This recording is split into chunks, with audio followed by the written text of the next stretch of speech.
Audio Jungle.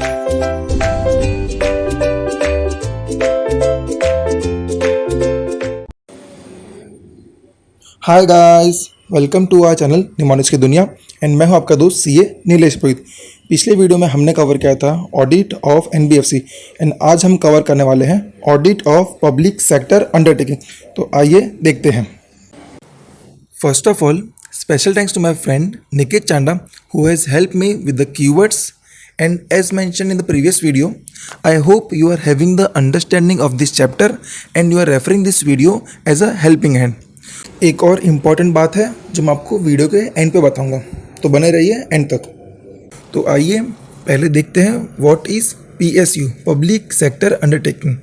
तो अगर simple भाषा में कहा जाए तो जो भी ऑफिसेस कंट्रोल और ओन्ड बाय गवर्नमेंट होती है वो पीएसयू के अंडर आ जाती है। अब आईसीआई ने इसका एक मीनिंग देके रखा है which is public sector undertaking in India are fundamentally owned और कंट्रोल्ड बाय सेंट्रल गवर्नमेंट और एनी स्टेट गवर्नमेंट और गवर्नमेंट्स और partly by central government and one or more state government. These enterprises are industries supplying basic input to industry and agriculture. So यहाँ पर ICI ने simple meaning देकर रखा है। तो अगर हम पीएसयू के एग्जांपल कहें तो जैसे कि ये रेलवे हो गया या जो पोस्ट ऑफिस है वो हो गए या फिर ये जो लाइफ इंश्योरेंस कॉरपोरेशन है ये, तो ये सारे के सारे पीएसयू के अंदर आ जाएंगे। एंड आईसीआई ने कैटेगरीज ऑफ पीएसयू भी बता के रखी है।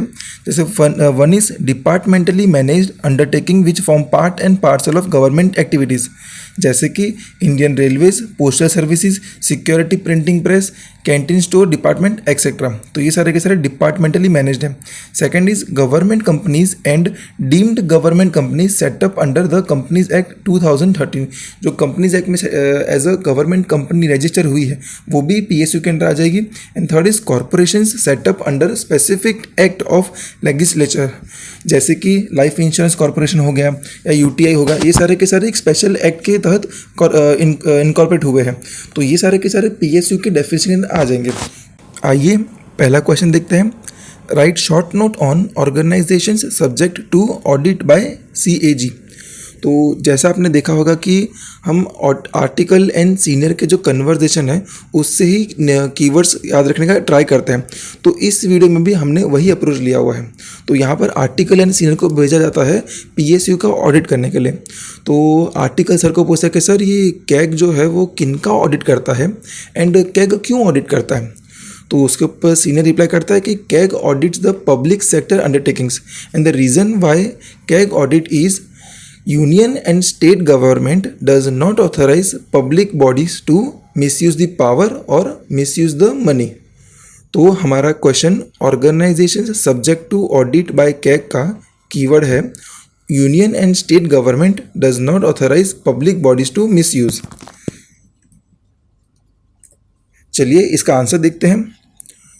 All the union and state governments department and offices including the railway, post and telecommunication authorities and bodies substantially financed from union or state revenues, public commercial enterprise controlled by union and state government, that is government companies and corporations, and last non-commercial autonomous bodies and authorities owned or controlled by union or states।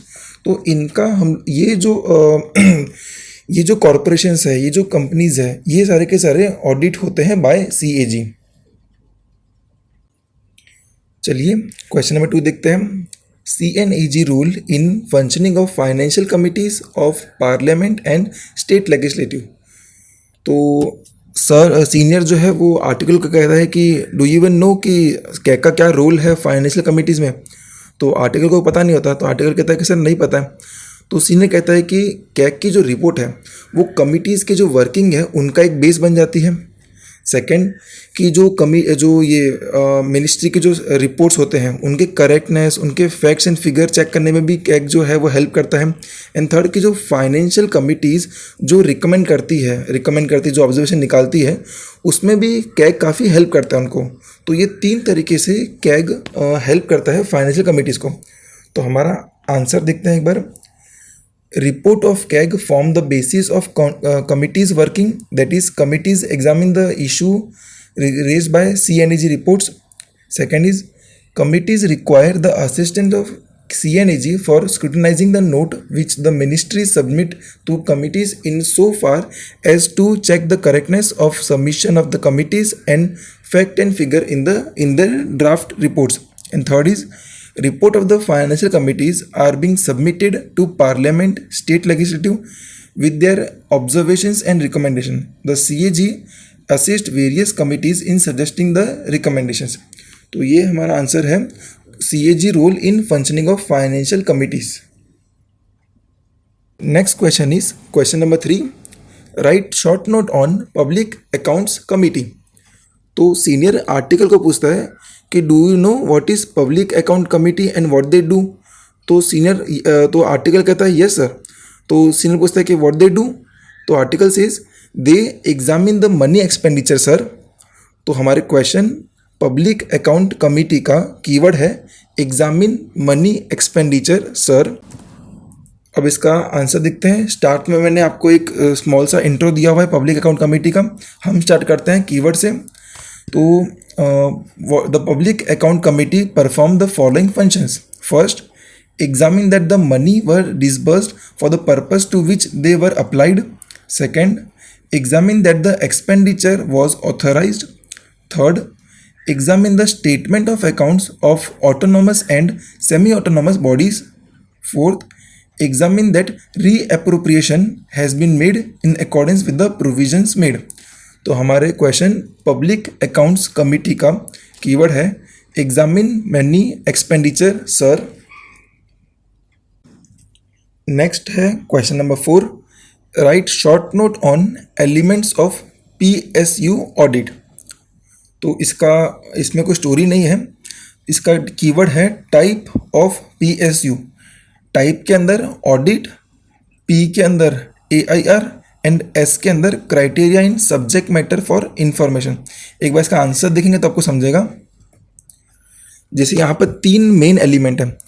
First is type of engagement, P से parties involve and S से subject matter criteria and subject matter information. तो इसका भी type के अंदर में 2 और part है. जैसे कि अटेस्टेशन एंगेजमेंट एंड D से डायरेक्ट रिपोर्टिंग एंगेजमेंट. तो इसके लिए टाइप के अंदर ऑडिट AUDIT. तो attestation engagement, direct reporting engagement. And P के अंदर 3 है. AIR, A से ऑडिटर, I से इंटेंडेड यूजर एंड R से रिस्पॉन्सिबल पार्टी. तो AIR एंड S में 3 चीज़ें हैं. That is first is the criteria are benchmark use to evaluate the subject matter. Second is subject matter refer to information condition और activity that is measured और evaluated against certain criteria. And third is subject matter information refer to the outcome of evaluating और measuring the subject matter against the criteria. तो ये हमारे element हो गए PSU के. Type of PSU. Type में audit, P में AIR and S में criteria in subject matter for information. अगला क्वेश्चन है question number 5. Write short note on objectives and scope of audit of PSU. तो senior article को कहता है कि do you know what are the scope and what is the objective of our this audit of PSU. तो article कहता है कि no sir. तो फिर सीनियर कहता है कि the objective is that the physical management to find government operational deficiency. क्या है objective? Physical management to find government operational deficiencies. And scope क्या है? तो स्कोप है financial compliance cum proprietary performance. क्या है scope? Financial compliance cum proprietary performance. तो हमारे question objectives and scope of audit of PSU का कीवर्ड है ऑब्जेक्टिव्स का physical management to find government operational deficiencies and scope का financial compliance cum proprietary performance. अब इसका आंसर देखते हैं. ऑब्जेक्टिव्स में फर्स्ट इज फिजिकल अकाउंटेबिलिटी, फिर मैनेजरियल अकाउंटेबिलिटी, फिर help the government and the enterprise to improve the efficiency and effectiveness and last to find financial and operational deficiencies in performance. तो ये हो गया हमारा ऑब्जेक्टिव. एंड स्कोप में देखते हैं financial audit, compliance audit, comprehensive audit, proprietary audit and performance audit. आपको question एक इंडिविजुअल इसके ऊपर भी क्वेश्चन आ सकता है that what are the various type of audit conducted by CAG. तो उसमें भी आपको यही लिखना पड़ेगा, financial audit, compliance audit, comprehensive audit, proprietary audit and performance audit. तो हमारे क्वेश्चन ऑब्जेक्टिव एंड स्कोप का कीवर्ड है financial fiscal management to find government operational efficiency, and scope का financial compliance cum proprietary performance. Next question is question number 6, note on principles associated with audit of PSU. तो senior पूछता है कि do you know what are the principle associated with audit, and article कहता है कि no sir. तो senior कहता है कि there are two principle, one is general principle and second is specific principle to an audit, and हमने keyword में दिया हुआ है जनरल ऑडिट। अब ये ऑडिट जो है उसके अंदर अगेन 3 पार्ट है, प्लान, कंडक्ट एंड रिपोर्ट। तो हम हमारा जो keyword general audit and audit में प्लान, कंडक्ट, रिपोर्ट, आंसर देखेंगे तो हम लोग को समझ जाएगा। तो एक बार आंसर देखते हैं। There are 2 principle associated with audit of PSU, one is general principle and second is principles associated with audit which are specific principle. अब जनरल प्रिंसिपल में क्या आता है, like to maintain ethics and independence, professional judgment, due care and scepticism, materiality, ये सारे आ गए general principle के अंदर, ये आपने पढ़े भी होंगे। एंड जो स्पेसिफिक प्रिंसिपल है उसमें क्या आएगा, like first is planning, like planning and audit like obtain an understanding of nature of entity and risk assessment of problem analysis, ये सारे के सारे आ गए प्लानिंग के अंदर। कंडक्टिंग में आ गया क्या, to perform audit procedure that provide sufficient and appropriate audit evidence, तो यहाँ पर परफॉर्मिंग की बात हो गई। एंड रिपोर्टिंग में क्या आएगा कि to prepare a report based on conclusion reached and follow up on relevant matter reported. तो हमारे question principle associated with audit of PSU का कीवर्ड है जनरल ऑडिट। ऑडिट के अंदर 3 पार्ट है, प्लान, कंडक्ट एंड रिपोर्ट। अगला क्वेश्चन, question number 7, short note on areas covered in comprehensive audit. तो आर्टिकल सीनियर को पूछता है कि sir what is comprehensive audit. तो सीनियर कहता है the way a CA seize whole public entity, comprehensive audit में कैग जो है वो यही काम करता है। तो हमारे question areas covered in comprehensive audit का कीवर्ड है a CA see whole public entity. इसका आंसर देखते हैं। तो comprehensive audit involves assessing overall efficiency and effectiveness of public enterprises.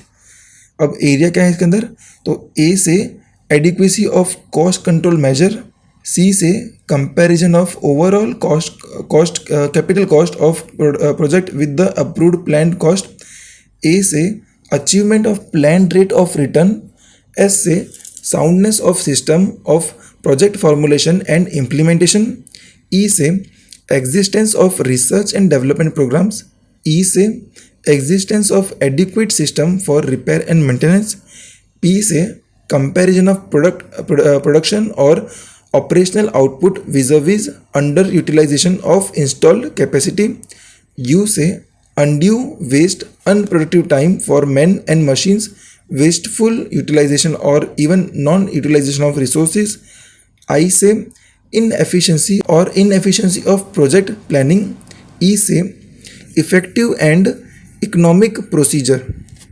तो हमारे question areas covered in comprehensive audit का keyword है a CA see whole public entity.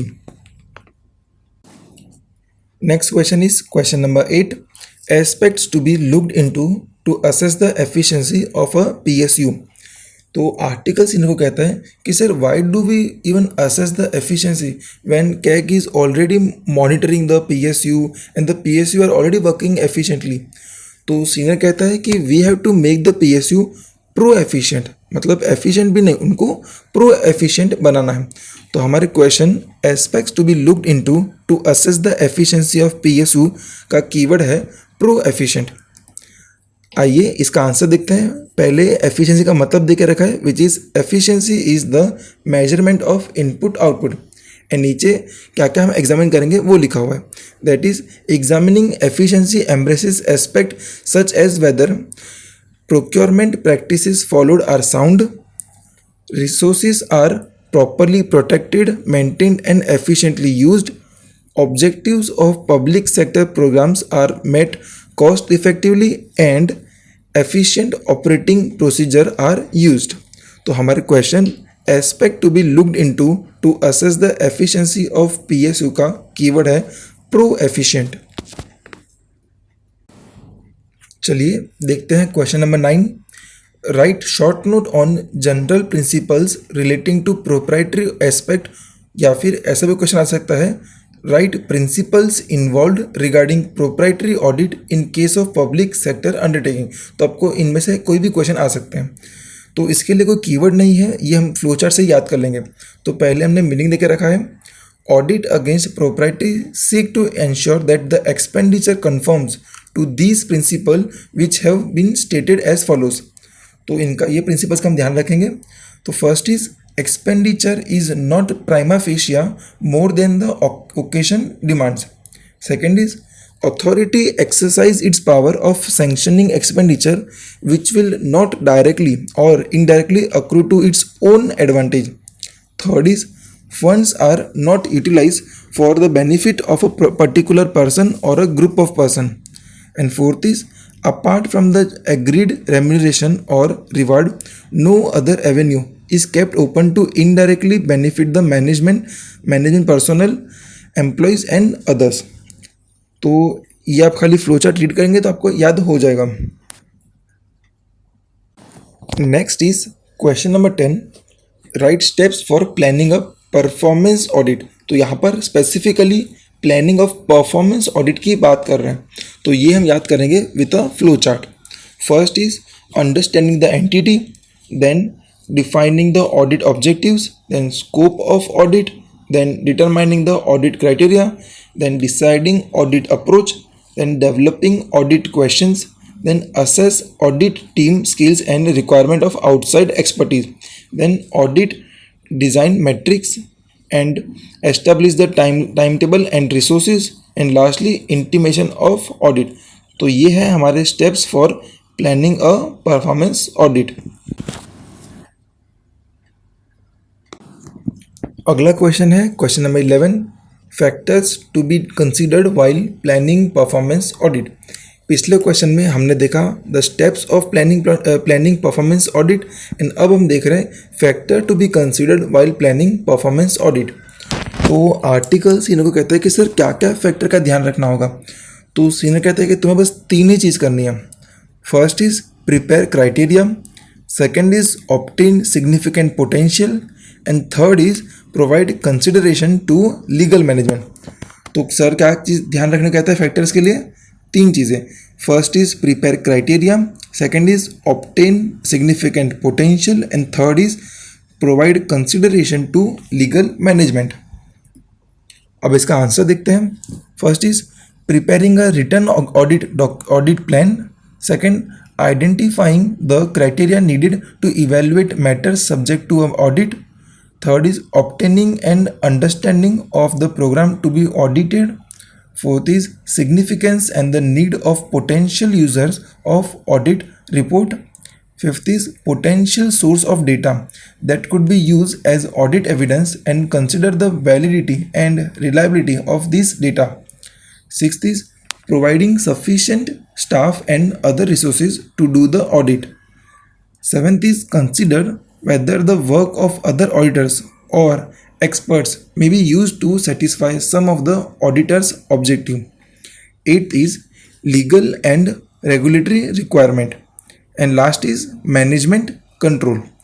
So the question factors to be considered while planning performance audit का keyword है prepare criteria, obtain significant potential and provide consideration to legal management. So हमारे video का last question है question number 12। Short note on content of audit reports given by C&AG on PSU। तो article senior को पूछता है कि sir ऐसी क्या खास बात है कैग के ऑडिट रिपोर्ट में।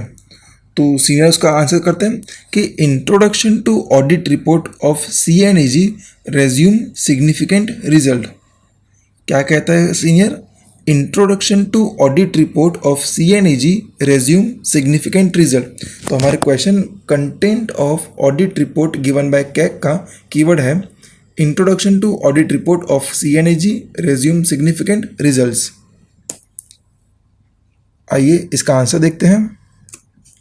पहले एक ध्यान रखना कि यहाँ पर specifically audit report given bye CNAG का ही बात किया हुआ है। आपको जनरल ऑडिट रिपोर्ट के बारे में नहीं लिखना है, आपको जो PSU की जो ऑडिट रिपोर्ट है बाय CNAG उसके बारे में यहाँ पर लिखना है। तो इसका आंसर देखते हैं। First is introduction. तो introduction containing a general review of working results of government companies, deemed government companies and corporations. Second, resume of companies auditors report submitted by them under the direction issued by CNAG and that of comment on the account of government companies. Third is significant results of audit of the undertaking not taken up for appraisal by the appraisal by the audit board.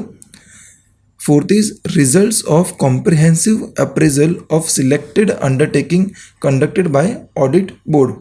तो हमारे question content of audit report का keyword है introduction to audit report of CNAG resume significant results. Thank you so much for being with us. Like and share this video with your CA friends. Subscribe to our channel mnemonics की दुनिया and press the bell icon so you never miss any update. Also you can join our Telegram channel.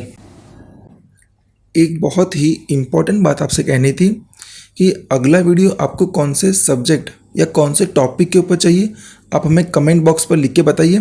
And आपको full coverage के video चाहिए या revision videos चाहिए तो हमें ये भी बताना। एंड आपके पास अगर कोई और सजेशंस रहे हमारे चैनल के लिए तो आप वो भी बता सकते हैं। ऑल्सो अगर आपके पास कोई मेमोरी टेक्निक हो या कोई कीवर्ड्स हो एंड आप चाहते हो कि बाकी स्टूडेंट्स तक वो पहुँचे तो आप वो हमें शेयर कर सकते हैं, हम बाकी स्टूडेंट्स को हेल्प कर लेंगे। एंड ये लॉकडाउन का टाइम है तो ये सब मत सोचना कि लॉकडाउन कब ख़त्म होगा, क्या होगा, एग्ज़ाम पोस्टपोन होगी कि नहीं होगी। हमें पता है कि 19 जून को एग्ज़ाम है एंड बस हम उसी के लिए प्रिपेयर करेंगे। ये सब फालतू की बातें अभी मत सोचिए एंड बस अच्छे से पढ़ाई करिए।